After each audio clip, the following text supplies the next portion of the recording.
moment-là, Pied-Gros, à votre avis, pour l'essentiel, ça vit de quoi?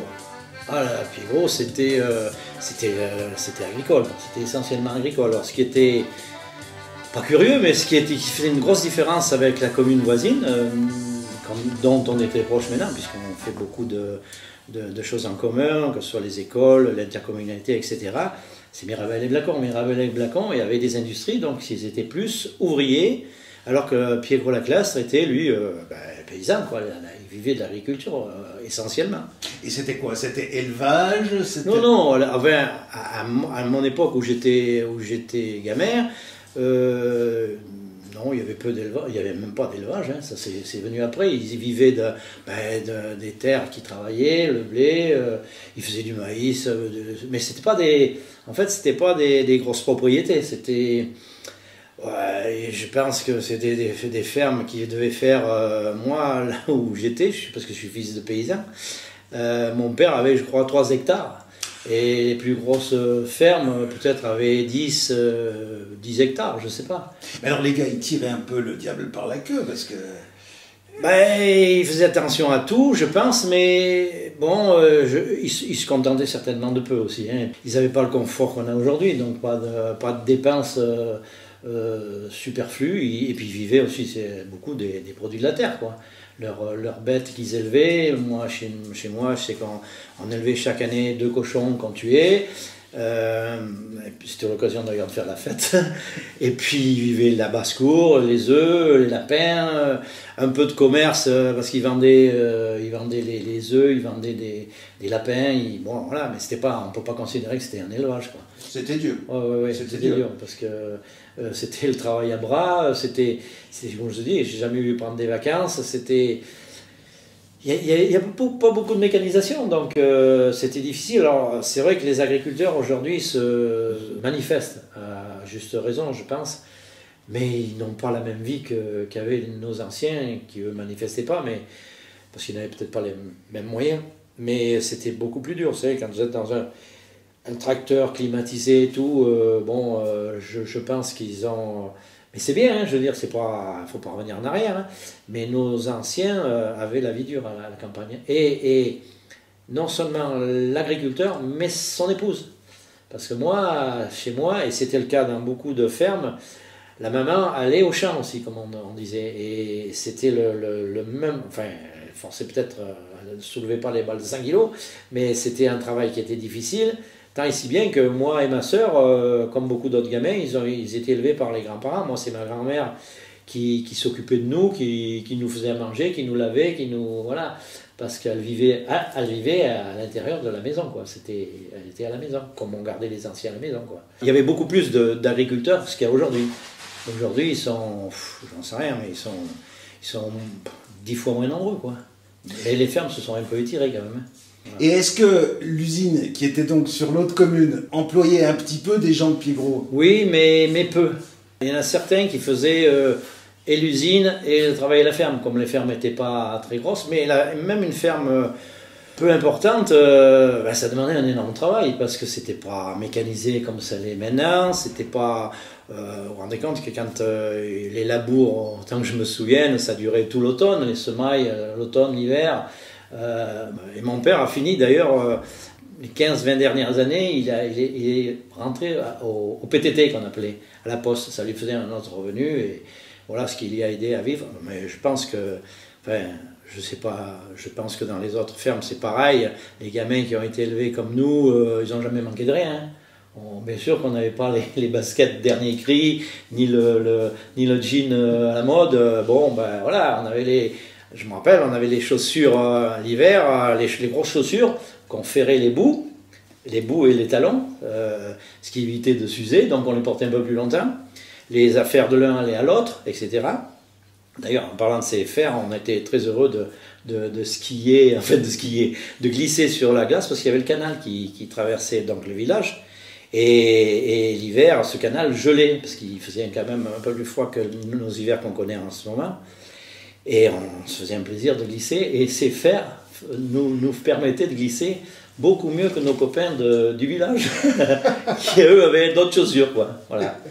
Est-ce que vous avez le sentiment que les années que vous avez vécues correspondent au moment où on dit la terre se vide. C'est-à-dire que les gars partaient et allaient trouver du travail en ville, ou pas tellement. Non, moi je suis parti de chez moi en 1968, l'année où je me suis marié. Bon, mon père, comme j'ai dit, était déjà au PTT, il faisait le facteur, mais il avait toujours sa ferme, et j'ai pas l'impression... Bon, il y avait peut-être un peu plus de gens qui étaient... Ça commençait à partir quand même, hein, vers la ville, c'était pas le mot, ils allaient dans les usines. Beaucoup plus que moi quand j'étais tout gamin, quand j'allais à l'école. Moi, je connaissais que des agriculteurs, enfin que des paysans. Bon, à part l'instituteur, le curé, le receveur des postes, parce que la poste fonctionnait à cette époque-là, il y avait un receveur. Et puis tous ceux qui travaillaient dans une administration, mais sinon, la majeure partie, non, ils ne sont pas partis. Les départs vers autre chose que l'agriculture, ici surtout parce qu'on avait des petites fermes, j'assimile ça à la venue du confort, des besoins qui ont grandi pour vivre. Après, il fallait beaucoup plus grand. Donc pour s'agrandir, d'abord après il y a des enfants qui n'ont pas pris la suite, ça a été mon cas. Hein. Moi j'ai pas pris la suite et ma sœur, puisque j'ai une sœur, non plus. Donc après les terres ont été louées, quoi. Donc ça a permis à d'autres qui sont restés à la campagne de grandir, de grossir leur propriété. Mais non, moi à mon époque, je pense que chacun se contentait de ce qu'il avait, quoi. Et puis j'imagine que on se fournissait sur pied gros. C'est-à-dire, aujourd'hui, bon, on va à Intermarché, mais... Alors là, c'était, comme je l'ai dit, on vivait essentiellement des produits de la ferme, bon, pour ceux qui étaient à la campagne. Ceux qui étaient en ville, ils achetaient aussi à la campagne. Je sais que mon père, quand on tuait ses cochons, souvent il y a une personne, un ménage qui vivait au village qui achetait le quart du cochon. Enfin bon, et puis il y avait ce qu'on appelait les tournées de fourgons alimentaires. Il y avait chez nous, il passait donc l'économique, ça n'existe plus maintenant, l'économique, il y avait le casino qui passaient, qui étaient des amis. Hein. Ils passaient Alors, ils vendaient leurs produits, c'était des produits alimentaires pour l'essentiel, et ils achetaient aussi des produits. Ils achetaient les œufs, ils achetaient les lapins, qu'ils revendaient après dans leur magasin, quoi. Donc, ce qui permettait qu'il y avait... Puis c'était pas... Je sais pas le prix, parce que bon, je m'en inquiétais pas, mais ça devait pas être très cher, quoi. Mais on achetait que le strict minimum, les pâtes qu'on ne pouvait pas fabriquer, la farine, tout ce qui était... Nous, moi, quand j'étais gamin, on n'a jamais mangé de yaourt. Je ne sais pas si ça existait, mais on n'a jamais mangé de yaourt. On n'en est pas mort. Hein. Ouais. On sortait peu. Hein. Moi, je me souviens d'être sorti à Cré pour les grandes foires. Alors là, ils achetaient quelques vêtements neufs. Encore qu'ils passaient des marchands aussi ambulants dans les campagnes pour vendre du textile, quoi. Et puis on sortait, moi on sortait peu. Mon père descendait à l'époque une charrette, ou après ça a été le char un peu plus gros pour descendre avec le cheval à Cré et charger de fourrage pour aller faire broyer son fourrage pour remonter les sacs de farine qui servaient à alimenter les bêtes, quoi. Et il les faisait broyer à Cré. Ouais, il y avait un broyeur qui se situait là où est le central téléphonique, en face de la poste. Alors votre père, il a encore une voiture avec un cheval. Ah oui, puis la plupart, tracteurs, moi le premier que j'ai vu, c'était quelqu'un qui habitait au village, parce que le village, en fait, il n'y avait pas que des villageois, c'était des fermes. Enfin, il y avait des maisons où il n'y avait que les appartements pour habiter, mais il y avait bien souvent un hangar, une remise, une grange pour ranger tout ça, et il y avait donc des paysans qui habitaient à l'intérieur du village. Et c'était un que j'ai vu avec un tracteur avec des roues en fer, c'est-à-dire avec des crampons en fer. C'était si je me souviens bien, un Ferguson, je crois, ou Fordson, je ne sais plus. Enfin bon, et donc la plupart avaient des chevaux ou des bœufs pour tracter des bêtes de trait, quoi. L'histoire de votre tracteur, c'est 1955 à peu près, c'est autour de 8 ans, 10 ans. On est dans les années 50 à peu près. Oui, mais c'est beaucoup plus vieux que ça. Hein. J'ai vu des bœufs, mon oncle avait une paire de bœufs, mon père avait un cheval, ça dépendait, je sais pas, ils avaient sûrement une affinité plus avec cette bête qu'une autre. Et quand on labourait, d'ailleurs, je me rappelle, il y avait beaucoup d'entraide à la campagne. Justement. Ouais, il y avait de l'entraide. C'était pas, je dirais pas de la solidarité, c'était de l'entraide. C'est-à-dire, je te prête mon cheval, tu me rends le temps, ou je vais t'aider à faire ça et tu reviendras pour me... Voilà. Ça se limitait quand même aux voisins ou à la famille et au quartier voisin. Avec le recul, je me rends compte maintenant qu'on allait guère plus loin que le quartier ou le quartier voisin. Moi, en tant que gamin, il y a énormément de hameaux à Piégrot-la-Classe. Hein. La commune est grande, mais il y a beaucoup de hameaux. Moi, il y a des hameaux où j'avais jamais mis les pieds. Même si je connaissais les enfants qui venaient à l'école, mais j'avais jamais mis les pieds dans leur quartier, quoi. Oui, justement, je voulais vous poser cette question, parce que d'abord, on dit Piégros, non, plutôt Piégrot-la-Clastre, Ouais. Piégros en haut, Ouais. la Clastre Ouais. en bas, et puis on a le sentiment de l'immensité de la chose. Est-ce que ça veut dire que les habitants étaient un peu chacun de leur côté, si je puis dire? Piégrot, c'est un nom latin, ça veut dire le petit mont, le mont, quoi. Et puis le Piégrot et la classe, c'est le cloître, parce que le cloître était... Alors il y a l'histoire des moines qui montaient sur Saint-Médard l'été et l'hiver, ils redescendaient dans leur résidence d'hiver à Piégrot, en bas au village, quoi. Et puis d'ailleurs, je crois que, je ne me souviens plus tellement de l'histoire, mais je crois que Piégrot-la-Classe s'était appelé que Piégros à une époque. Et c'est devenu après Piégrot-la-Clastre, mais il n'y a pas eu de fusion, c'est le nom qui avait changé. Non, Piégros, c'est un hameau. Maintenant, c'est le vieux village, en fait, comme Mirabel était le vieux village de Blacon, et où il y avait le château, et donc le seigneur, etc. Quoi. Et là, en bas, ça doit être plus récent, quoi.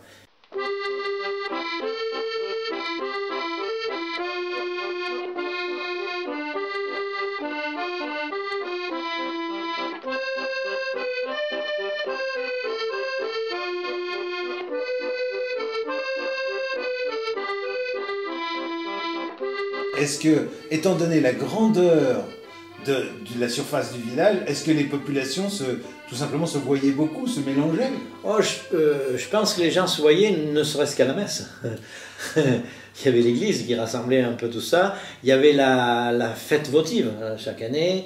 Moi, j'ai pas connu les très vieilles fêtes votives, mais avec ces dames en grande robe et les chapeaux, ça j'ai pas connu, mais j'ai connu les fêtes votives qui avaient un autre caractère qu'est-ce qu'elles ont maintenant, quoi. Il y avait la course cycliste avec notre champion local Dédé Lamande, qui est crétois maintenant.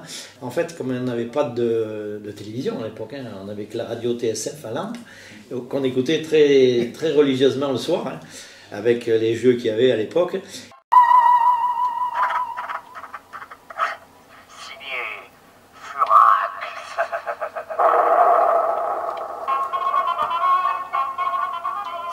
Furax, le 4e épisode du feuilleton quotidien de Pierre Dac et Francis Blanche. Alors il y avait bien les activités comme alors on dit les mondages maintenant, nous on appelait ça les noyages, c'est-à-dire on triait les noix après les avoir cassés. Ça se faisait beaucoup en famille ou entre voisins, on se rencontrait comme ça. Et puis il y avait l'église au moment de la messe, mais il y a aussi des enterrements. Alors ça, moi j'ai remarqué, ça doit être valable pour les autres communes, hein, les gens du pays, comme on peut appeler, ceux qui sont nés, qui ont leurs racines là, assistaient à tous les enterrements. Moi, je dirais, j'en ai pas manqué un. Hein. Depuis que je suis adulte, à part si je suis absent de la commune, mais je suis toujours allé aux enterrements. Alors que quand les gens sont arrivés plus tard, qui sont construits d'autres maisons, même s'ils sont bien intégrés, je veux dire, et c'est pas un reproche que je leur fais, mais ils connaissent moins les familles, donc ils vont moins à ce genre. Et ce genre d'événements, un enterrement ou un mariage d'ailleurs, parce que quand il y avait un mariage, il y avait une foule sur la place pour voir sortir les mariés de la mairie et de l'église surtout. Alors c'était une occasion, je pense, de se rencontrer.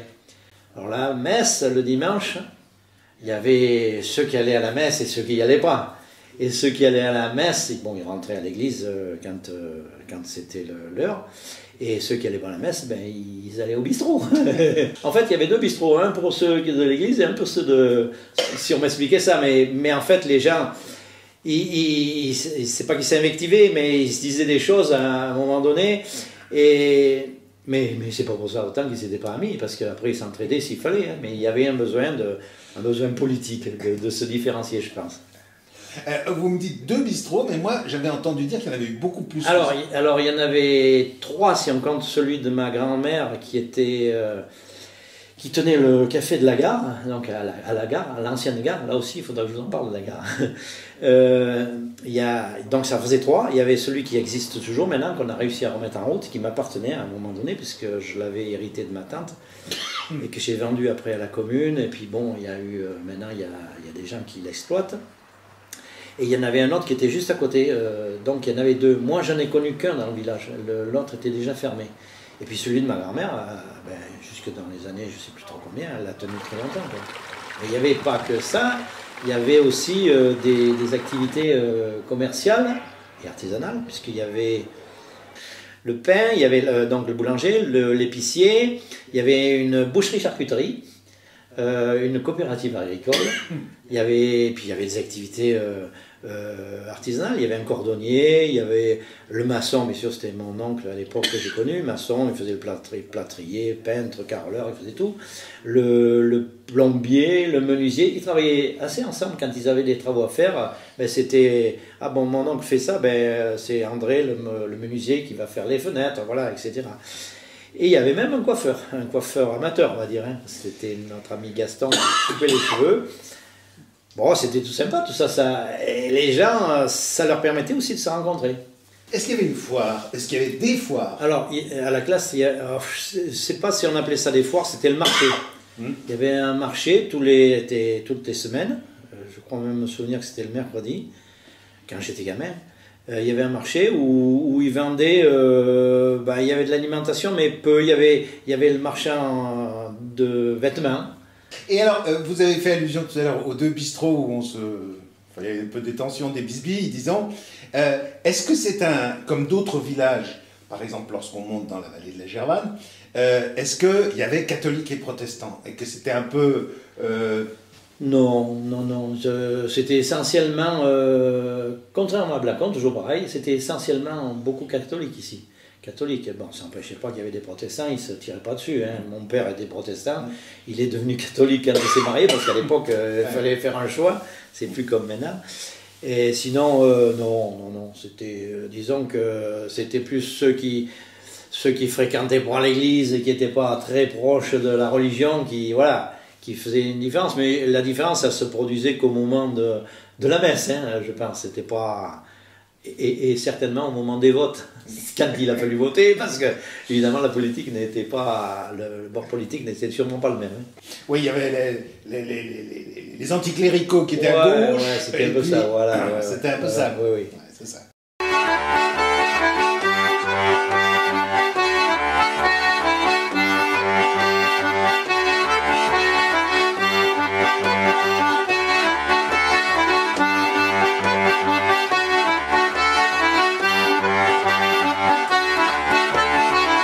Vous avez fait allusion tout à l'heure au canot.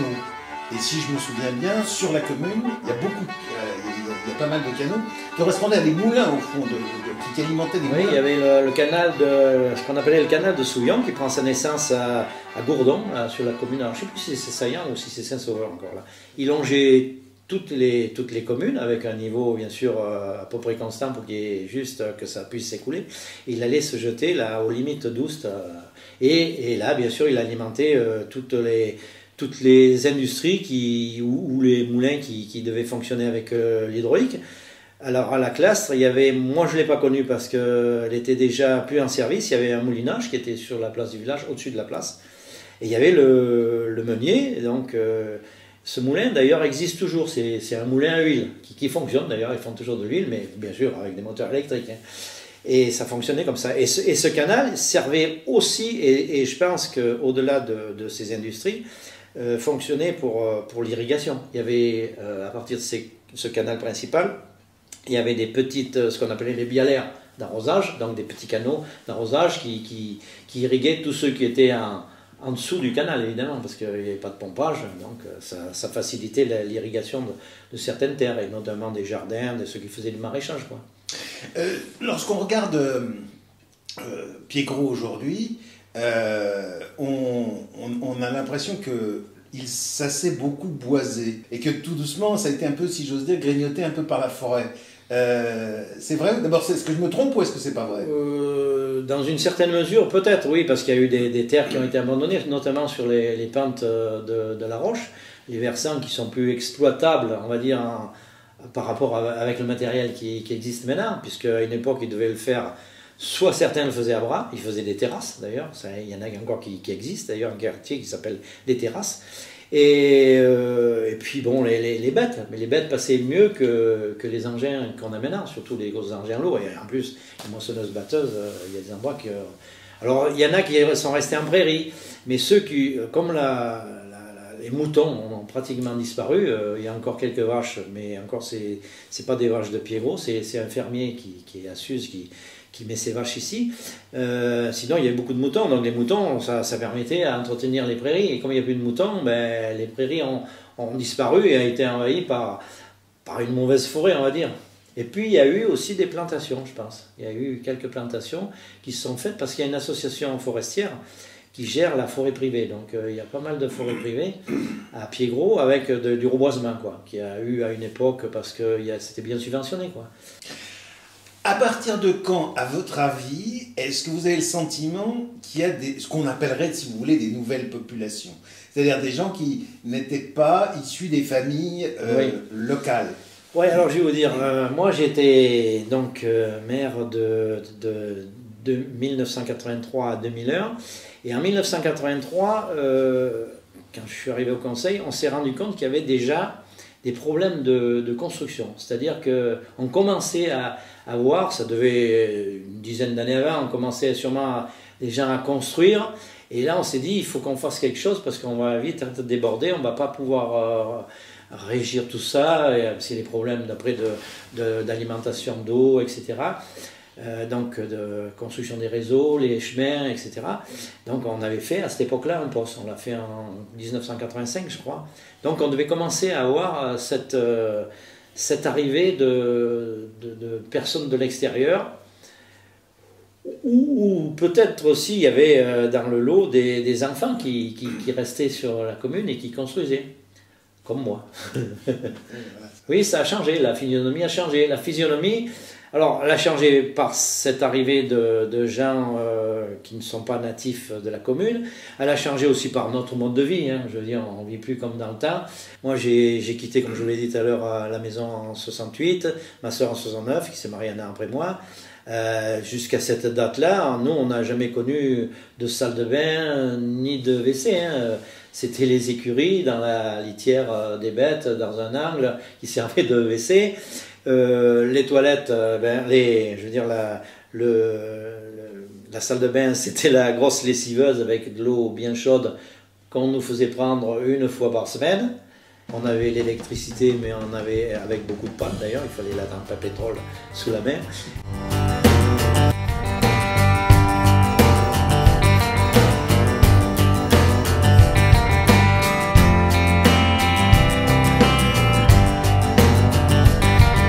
Et puis on n'avait pas l'eau sur l'évier.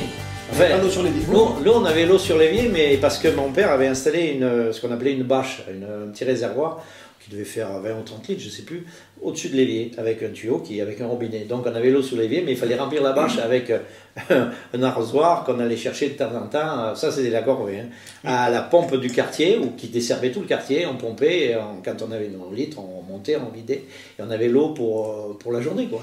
Vous avez idée de l'année où vous avez vraiment l'eau sur l'évier, c'est-à-dire l'eau comme... Alors, je me rappelle bien des travaux, j'ai l'image, je vois ces travaux faits, mais ça devait être c'était à la naissance du syndicat des eaux Miravel-Piégros, puisque ça a été sa création avec la commune de Blacon. Ça devait être dans les années 63-64. Et là, alors ça a duré plus d'une année, hein, les travaux, parce qu'ils ont fait des kilomètres de conduite. Parce qu'il y avait à nulle part, à part le village, qui était alimenté par une source où ils avaient des dessertes des maisons du village, partout à la campagne, c'était ou le puits ou la source du quartier, ou voilà. Donc on n'avait pas d'eau, et ça a été Ah ouais, quand on a vu arriver ça, l'eau, le plombier du village qui faisait tous les branchements, les uns après les autres, ils soudaient, tout ça, ils nous mettaient des tuyaux en cuivre, oh là là, c'était... Mes parents étaient bien sûr aux anges, parce que c'était quand même une avancée fantastique, quoi. Et l'électricité, c'était avant? L'électricité, moi j'ai toujours connu l'électricité, mais il y avait, je vous dis, beaucoup de pannes, quoi. Alors, t'entends, plus de lumière, bon ben voilà, le soir plus de radio non plus, et on mettait la lampe à pétrole en route, surtout les jours d'orage, quoi. Ça se coupait, ou la bougie, quoi. Mais sinon, l'électricité, moi j'ai toujours connu. Et avant, moi on me l'a raconté, ils avaient l'électricité qu'au village, en 110, qui était fabriquée par le moulin, qui avait un alternateur qui tournait avec la roue à aube et puis qui permettait d'alimenter le village. Le meunier qui faisait tourner, qui alimentait donc l'électricité, il avait, comme beaucoup du village, ils allaient boire leur coup au bistrot, et puis quand son épouse trouvait qu'il mettait trop de temps à rentrer, elle commençait à fermer la vanne d'arrivée d'eau, et du coup l'électricité baissait. Alors lui il se rendait compte, ah, il dit il faut que je rentre. Voilà, c'était une activité. Alors la gare, c'était aussi une activité non seulement voyageurs, mais un peu marchandise. Enfin, les gens, quand ils voulaient envoyer un colis, que ce soit de Blacon ou de Piégo-la-Place, ben, on le mettait au train, comme on disait. Cette gare qui a été construite après 35 années de palabres, de discussions incroyables, parce que ça venait aussi que le chemin de fer coupait toutes les terres. On construisait la ligne. Et là, ça a fait couler beaucoup d'encre et beaucoup de salive. Et cette gare a dû être construite juste avant la Première Guerre mondiale par la société PLM, puisque c'était le PLM qui passait, les gares étaient construites par les communes. Donc la commune de Pierrot avait largement participé. Elle avait été faite là parce qu'il y avait Blacon qui avait à ce moment-là des industries qui avaient besoin de la gare. Oui, c'est ça. Alors ça a été rasé donc en 1985, la SNCF avait jugé que c'était dangereux, que ça enlevait la visibilité, je ne sais pas trop quoi. Ça a été démoli comme ça, personne n'a jamais rien dit.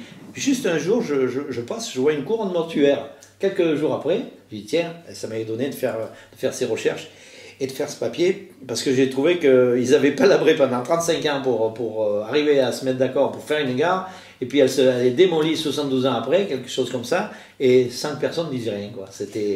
Et moi, cette gare, je m'y suis amusé, parce que c'était un lieu c'était formidable, une gare. Moi j'avais le fils de la garde-barrière, on appelait ça une garde-barrière, mais elle faisait aussi office de chef de train, vente de tickets et tout, quoi. Et je m'amusais avec ce copain-là, parce qu'il avait beaucoup de jouets, moi j'en avais peu. Et puis alors il y avait ce coin merveilleux qui était la réserve à pierre à carbure. Alors on les mettait de côté et on mettait ça dans des bouteilles en verre de limonade qui se bouche, ça va, avec un joint, là, avec un peu de sable mouillé, et puis on faisait exploser ça dans la rivière tout de suite à côté, et ça tuait bien les poissons. On n'en a jamais ramassé un, mais bon, c'était des trucs de gamin. Et moi j'ai des souvenirs formidables, parce que je venais donc à l'époque chez ma grand-mère, à côté, je passais tous les dimanches chez ma grand-mère. C'était... Ouais, parce qu'alors il y avait un bar. Oui, il y avait un bar aussi. Oui, un bar où il faisait d'ailleurs régulièrement, toutes les années, il y avait le bal des conscrits. Hein, c'était le bal des conscrits. Et le grand-père, ce jour-là, il préparait une litière dans sa grange pour faire dormir les conscrits qui avaient fini leur soirée un peu allumée. Ah ouais, c'était folklorique. Hein, et c'était une animation. Il y avait la maison du garde-barrière, c'est-à-dire la maison d'habitation de la personne qui était chargée d'ouvrir et de fermer les barrières. C'était pas automatique à l'époque. Et puis la gare, où il y avait sa salle d'attente, le guichet, la réserve de carburant, comme je vous dis, et puis d'autres choses certainement. La réserve de carburant, ça servait à quoi? C'est pour alimenter les lampes au carburant. Et je pense qu'elle ne servait plus, mais il y avait un stock dans lequel on puisait généreusement. Ouais. Ouais, est-ce qu'il y avait une poste? Il y avait la poste. Le courrier ne partait pas de Cré, bien sûr, il partait de Piégon-la-Classe. Il arrivait à Piégon-la-Classe pour ce qui était destinataire de Piégon-la-Classe, et les facteurs, parce qu'il y avait plusieurs facteurs, après se dispatchaient le courrier par leur tournée. Mon père a d'ailleurs fait une tournée, alors samedi, dimanche et jour de neige compris. Hein. C'était à l'époque. Et en vélo? En vélo ou à pied. Ou à pied, parce que tout n'était pas traficable en vélo. Hein. Ah ouais. Et il y avait une poste qui à l'époque, on ne se posait pas la question de la rentabilité, j'imagine. Il y a ce bâtiment très impressionnant, juste à côté de l'église, qui jouxte l'église, dont le toit est très inquiétant. On se demande si c'était une abbaye. Ah non, non, c'était le toit qui est en mauvais état. Je pense que c'est des dépendances de la maison qui est à l'arrière, du grand bâtiment qu'on voit à l'arrière. C'était les anciens moulinages, ça. Et moulinage de quoi? Alors on faisait quoi? De la filature, j'imagine. Et la partie qui est à droite, côté mairie, c'est là où il y avait l'alambic. C'était un alambic permanent. C'était pas un gars qui venait de temps à autre. Non, non, non, c'était permanent. C'était la personne qui est propriétaire des lieux qui faisait fonctionner cet alambic. Après, ça a été son fils, et puis après, maintenant, ça s'est arrêté.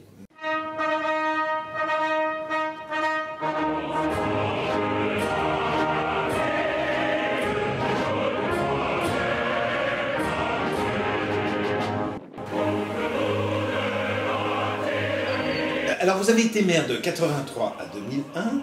Est-ce que c'était quoi vos gros soucis? On avait des gros soucis financiers, oui. Parce que des projets, alors c'est ça, on a été une équipe nouvelle. C'était l'ancien maire qui était venu me chercher, bien que je m'étais présenté les 6 ans avant contre lui, mais en le prévenant, et c'était un homme très, très sympathique. Et il était venu me chercher parce qu'il m'a dit j'arrête, parce il avait fait quelques années lui. Oh bah attendez, j'ai regardé dans je sais plus où. C'était M. Roland. Voilà, il a fait. Mais c'est effrayant, c'était des maires qui un quart de siècle. Ouais. Alors même plus peut-être. Ouais. Et puis il est venu me chercher, donc on a monté une équipe. Alors c'était une équipe, on est reparti avec, je crois qu'il y avait 3 ou 4 anciens conseillers. Mais tout le reste, c'était des neufs. Du coup, la tête pleine de projets, mais aussi quand on a vu les possibilités, parce que comme il n'y a pas d'industrie, vous avez très peu de retombées financières, vous avez que les ménages, quoi, et les taxes d'habitation, et puis bon, les autres soucis, c'était souvent des soucis de... Il faut tout régler dans une commune, une petite commune, quand vous êtes maire, ben, les gens viennent chez vous, ils ont problème de voisinage, même des problèmes familiaux, hein, je veux dire. Alors là, ça m'a tarabusté pendant un certain nombre de fois. Mais bon, moi, je dirais que ces années-là, j'ai autant appris que les années précédentes où j'étais pas maire et où j'étais ado. J'ai beaucoup appris. Je me suis enrichi, pas financièrement, mais je me suis enrichi au niveau... Humainement. Ah ouais. Moi, quand j'ai arrêté, ça commençait à me peser. Puis je me disais, en fait, le fait de rester de nombreuses années comme ça, on prend trop enfin pour moi, je prenais trop les choses à cœur. Il m'arrivait de me réveiller en pleine nuit, me dire, bon sang, mais comment on va faire pour régler ça, Alors, je prenais ça comme si j'avais mon entreprise personnelle. Alors, je me suis dit, avant que tu dérapes, il faut que tu arrêtes, quoi. Donc, voilà, j'ai passé le relais, puis je pense que c'est bien que ça change un peu, quoi. Parce que pas s'abrutir. Mais alors, attendez, vous avez... donc, ça veut dire, en gros, vous, c'est les années 80-90, hein, oui. La grosse période où vous êtes maire, qui est c'est justement les années du changement des populations. Ça avait un petit peu commencé, mais ça s'est amplifié dans ces années-là, oui. Avec peut-être une nouvelle demande. Vous savez, on a fait, à ce moment-là, alors je ne sais plus quelle année c'était, dans les années 80 et quelques, là, presque 90, ouais, on a fait le regroupement pédagogique. Eh bien, vous me croirez si vous voulez, mais on avait une majorité pour le faire, que ce soit Amiral Blacon, qui était plus d'accord que nous d'ailleurs, c'est nous qui étions demandeurs. Parce qu'on avait des effectifs, mais on ne pouvait pas ouvrir la classe. Donc il fallait qu'on se répartisse tout ça. On a décidé de jumeler. Ben, ça a été coton. Hein. On avait une majorité pour le faire, comme je dis, mais il y avait une forte minorité, y compris à l'intérieur du conseil.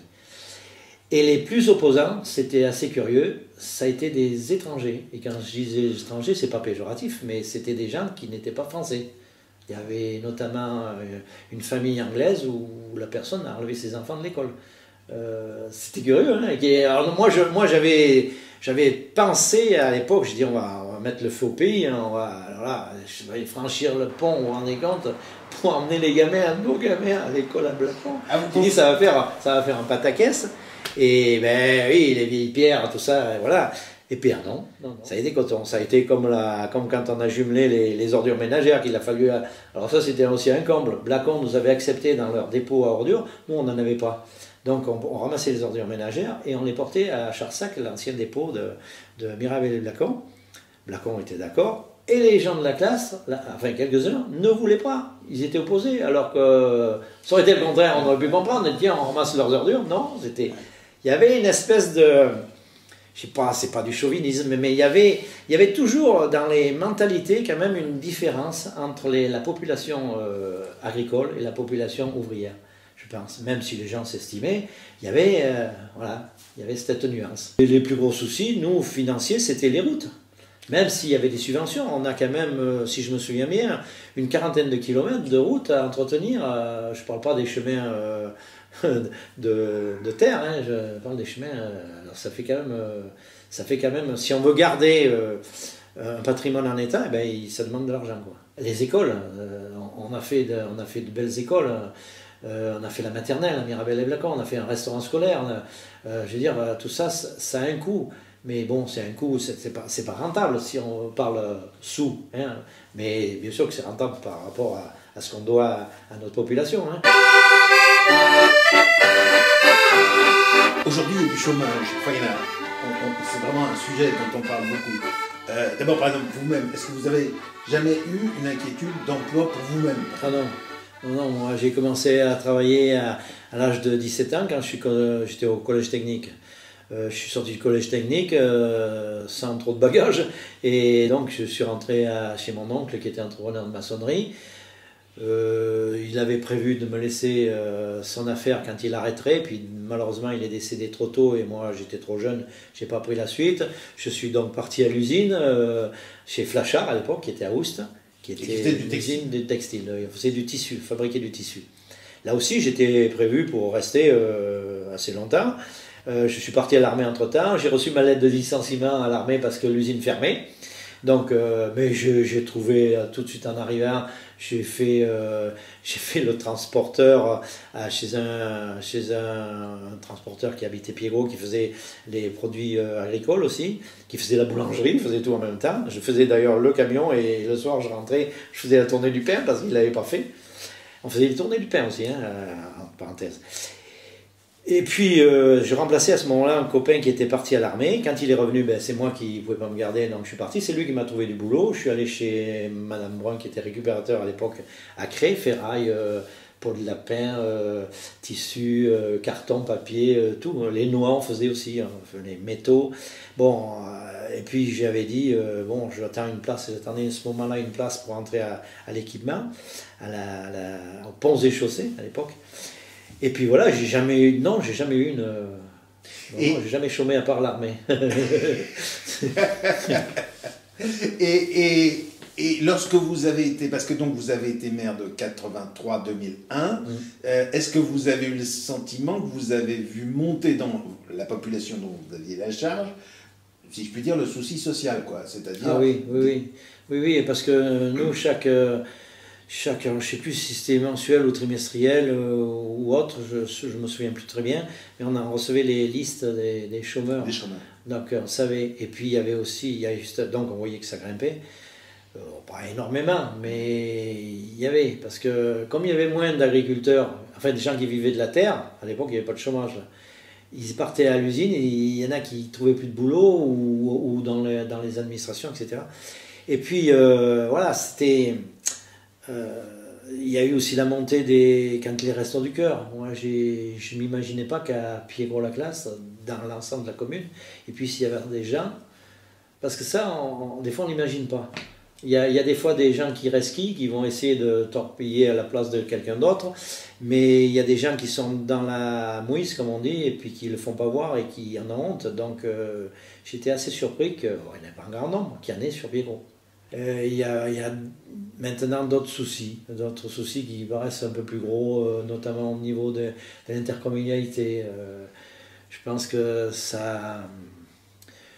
les problèmes ont grossi avec. Hein. On a voulu, moi aussi, on avait adhéré à l'époque, on avait adhéré au syndicat d'aménagement du Val-de-Drôme. Ce qui a été après le DAVD, le district, et qui est maintenant la CCVD, hein, si je ne me trompe pas. On en était parti avec Cré, à l'époque, qui était la municipalité de Jean-Pierre Tavardel, Cré et Oust. Blacon, et je crois qu'il est parti l'année d'après. Parce qu'on n'arrivait plus à se faire entendre. Quoi. Je veux dire, on était tout petit quoi, là-dedans. Et c'était l'appareil qui était déjà un peu gros.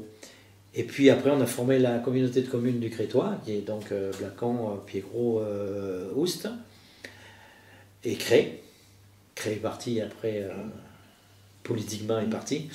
Et ça marchait bien, hein, je veux dire, on était plus proche de nos problèmes. Donc c'était à peu près, c'était les problèmes de la commune, des communes, quoi. Alors que maintenant, ça paraît, bon, c'est des problèmes avec des projets un peu plus importants, quoi, on va dire. C'est dans l'air du temps, ça, de faire disparaître les communes. Et moi, ça me chiffonne, ça, parce que c'est l'axe, c'est la proximité. Alors même si c'est dur, même si ça facilite pas la vie des gens qui sont à responsabilité, je trouve quand même que c'est un contact qui est important avec les populations. Parce qu'on se coupe de tout après. Hein. Voilà.